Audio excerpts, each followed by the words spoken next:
1 கொரிந்தியர் அதிகாரம் 6. உங்களில் ஒருவனுக்கு வேறு ஒருவனோடே வழக்குண்டானால் வழக்காடும்படி அவன் பரிசுத்தவான்களிடத்தில் போகாமல் அநீதக்காரரிடத்தில் போக துணிகிறதென்ன? பரிசுத்தவான்கள் உலகத்தை நியாயம் தீர்ப்பார்கள் என்று அறியீர்களா? உலகம் உங்களால் நியாயம் தீர்க்கப்படுவதாயிருக்க அற்ப வழக்குகளை தீர்க்க நீங்கள் அபாத்திரரா? தேவ தூதர்களையும் நியாயம் தீர்ப்போம் என்று அறியீர்களா? அப்படி இருக்க இந்த ஜீவனுக்கேற்றவைகளை நீங்கள் தீர்த்து கொள்ளக்கூடாதிருக்கிறது எப்படி?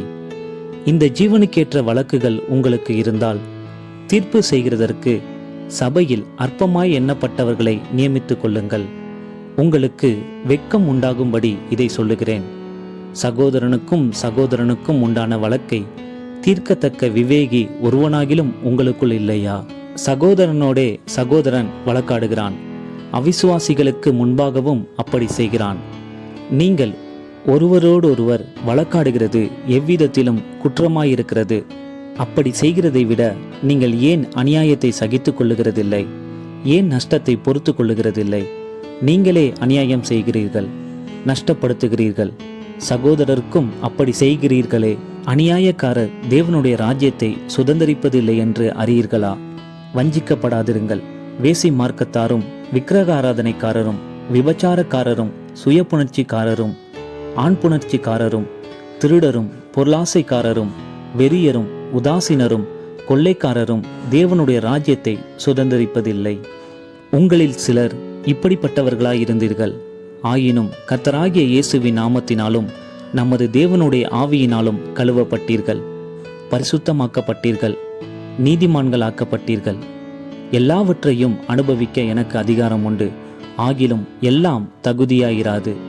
எல்லாவற்றையும் அனுபவிக்க எனக்கு அதிகாரம் உண்டு. ஆகிலும் நான் ஒன்றிற்கும் அடிமைப்பட மாட்டேன்.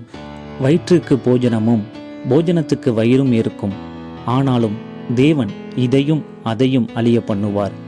சரீரமோ வேசித்தனத்திற்கல்ல, கர்த்தருக்கே உரியது. கர்த்தரும் சரீரத்திற்கு உரியவர். தேவன் கர்த்தரை எழுப்பினாரே, நம்மையும் தமது வல்லமையினாலே எழுப்புவார். உங்கள் சரீரங்கள் கிறிஸ்துவின் அவயவங்கள் என்று அறியீர்களா?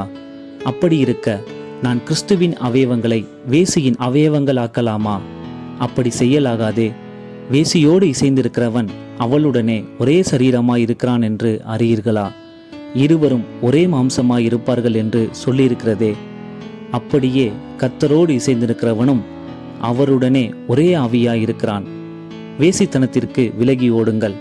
மனுஷன் செய்கிற எந்த பாவமும் சரீரத்துக்கு புறம்பாயிருக்கும். வேசித்தனம் செய்கிறவனோ தன் சுய சரீரத்துக்கு விரோதமாய் பாவம் செய்கிறான். உங்கள் சரீரமானது நீங்கள் தேவனாலே பெற்றும் உங்களில் தங்கியும் இருக்கிற பரிசுத்த ஆவியினுடைய ஆலயமாய் இருக்கிறதென்றும் நீங்கள் உங்களுடையவர்கள் அல்லவென்றும் அறியீர்களா? கிரயத்துக்கு கொல்லப்பட்டீர்களே. ஆகையால் தேவனுக்கு உடையவைகளாகிய உங்கள் சரீரத்தினாலும் உங்கள் ஆவியினாலும் தேவனை மகிமைப்படுத்துங்கள்.